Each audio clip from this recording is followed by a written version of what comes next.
poderia, porventura, parar, deixar de falar das coisas que vimos e ouvimos? Essa é a experiência de Pedro. Essa é sua marca.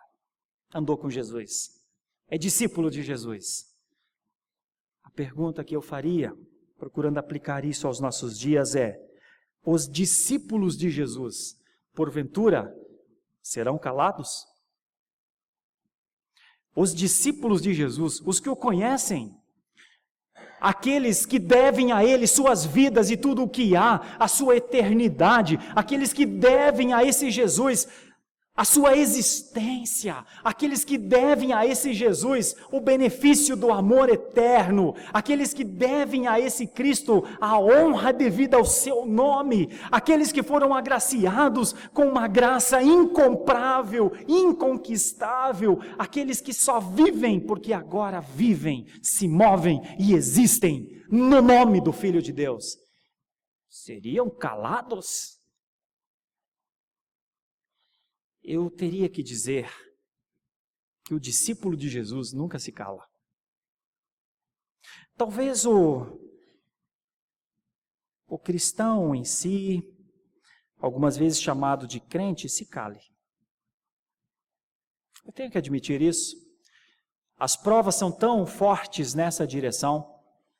Dia desses eu usei uma expressão aqui e, claro, levei saraivada de tiros, quando eu disse: há um silêncio no meio reformado, há um silêncio irritante no meio reformado, há um silêncio que parece demonstrar temor, medo, transigência, tergiversação, há um silêncio fúnebre no meio reformado, quando o meio reformado é aquela rosa ainda que solitária, exalando o perfume, aquele lírio ainda que num deserto, mas sustentado por um caule que quase não se vê, mas ele está lá. Isso é o cristianismo passa pelas doutrinas da reforma.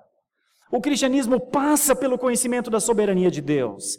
O cristianismo passa pelo assumir a nossa responsabilidade diante das nossas gerações. Então não faz sentido o mundo reformado viver num silêncio como se respeitasse.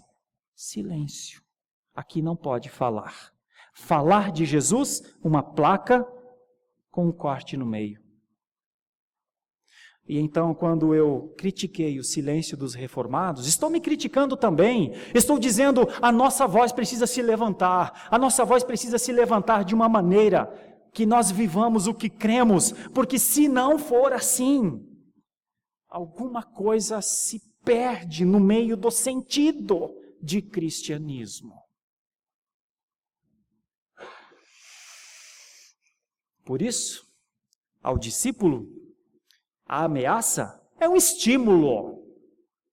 Por isso, ao que ama ao Senhor Jesus, o que vive na vida do Senhor Jesus, ao que não tem mais vida própria, o que é sustentado unicamente pelo alimento que vem do trono da graça de Deus, a ameaça, que é isso? Que é a ameaça? A ameaça é uma motivação a mais.